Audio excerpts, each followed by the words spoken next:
Muchas gracias. De nuevo un saludo a todos, sobre todo a quienes acaban de llegar. Gracias por la palabra temprana. La senadora Paloma Valencia y yo tenemos ahora en un rato un segundo encuentro en la Comisión Primera del Senado con científicos y epidemiólogos para medir el spread de esta epidemia, y seguramente por eso tengamos que salir antes de este importante foro. Muchísimas gracias al IPC, a la Konrad Adenauer, a todos ustedes por permitir este encuentro, al doctor Luis Alberto Rodríguez por estar presente. Las preguntas orientadoras darían, como ustedes se imaginan, para que cada uno pudiera responder durante una hora o más, porque son preguntas de alto calado, pero tratando de aportar apenas casi que en titulares a lo que merece este encuentro. Lo primero que quiero decir es que este tipo de construcciones de diálogo son indispensables en esta coyuntura, donde acudimos todos con el propósito de ser parte de la solución y no del problema. Los pocos minutos que tenemos no permiten, digamos, que nos distraigamos en los diagnósticos. El doctor Luis Alberto ha hecho un esbozo de ellos y digamos que tenemos claro que hay una crisis y que es una crisis que va a empeorar. Cualquiera de las cifras nos alerta, es decir, va a haber una caída del 15% en las exportaciones de petróleo, 10% en los agroindustriales, seguramente disminuiremos en un 24% las importaciones a China y quizá en un 12% a los Estados Unidos, que es el destino de la mitad de nuestras exportaciones. Tenemos una deuda ya por encima del 50% del PIB. En fin, sabemos que tenemos unas dificultades enormes. Y sobre ese diagnóstico, una de sus preguntas, quizá la primera, a propósito de las medidas tomadas, permite por lo menos separarlas en dos momentos. Las medidas inmediatas, coyunturales, digamos, frente a la pandemia, y las medidas más provocadoras y las preguntas más interesantes, que son post-COVID, después de la pandemia. El gobierno ha venido tomando una serie de medidas económicas, algunas muy rápidamente. Otras no se han ejecutado con esa celeridad, pero sí muchas medidas importantes que muestran además, para tranquilidad de los colombianos, que hay un equipo técnico serio. Es decir, hay gente que entiende los números, que entiende las cifras y que sabe que hay decisiones que deben tomarse y las han tomado. Eso y la historia de nuestra fortaleza económica, a la que también hacía mención Luis Alberto, es una de las condiciones que permitirá seguramente que Colombia, siendo optimistas, rebote más rápido que otros países, como ha dicho Standard & Poor's anoche.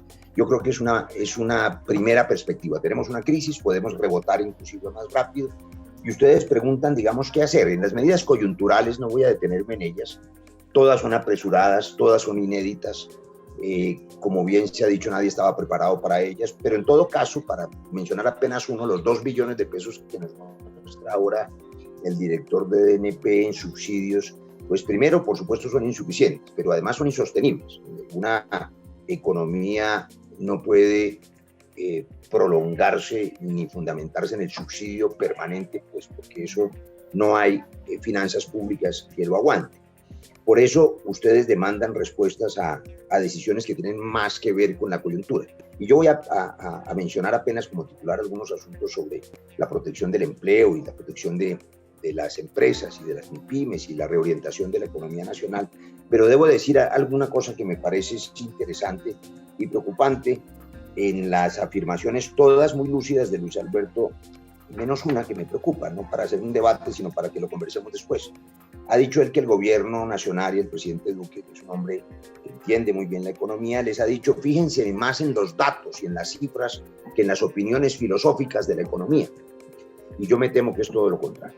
Yo me temo que en esta crisis que da advenimiento a una nueva economía global, a una nueva sociedad, a una nueva visión, donde Colombia tiene que definitivamente repensarse toda, casi que reorganizarse, donde tenemos que identificar que no podemos seguir dependiendo de la economía minero extractiva, que tenemos un gran potencial por encima de otras naciones en nuestro continente, que es nuestro potencial agroindustrial, la producción de alimentos, la capacidad de tener agua y aire, la capacidad de exportar biotecnología, el potencial que tenemos para que nuestras MIPYMES y otras empresas puedan avanzar en temas tecnológicos y de digitalización, pero en nuestras vocaciones, repensar, por ejemplo, si vamos a tener que ceder, y uso ese eufemismo, a tener que ceder a la tentación proteccionista, que en algunos casos hay algunos anatemas que hace 3 meses no se podían siquiera mencionar en un foro económico como este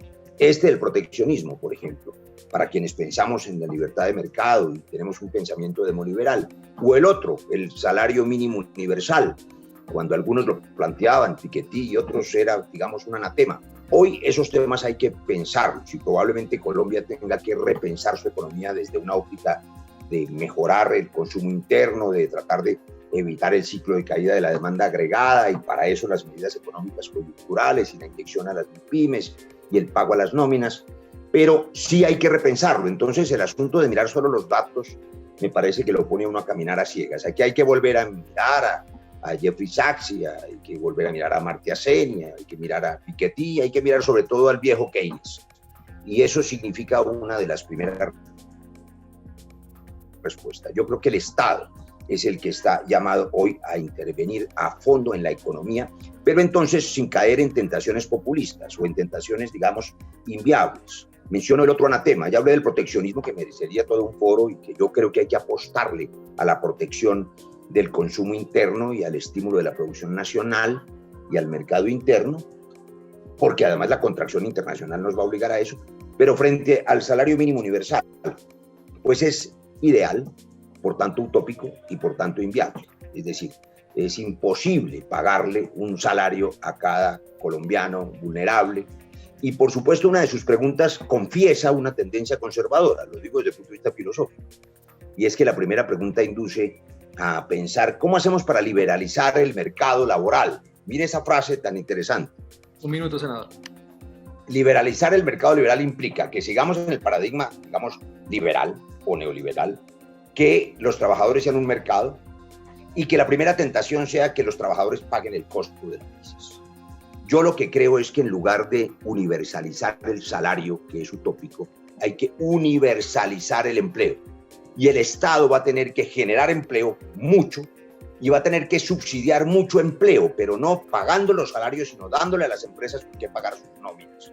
Y además especializarse en sectores económicos que sean competitivos y que puedan ser productivos. Hay que reinventar la economía, por eso, Luis Alberto, hay que repensar todo el país y hay que, por supuesto, tener claro que el Estado va a tener que ser el gran motor de una nueva economía solidaria en una nueva sociedad solidaria. Un ejemplo, en 30 segundos.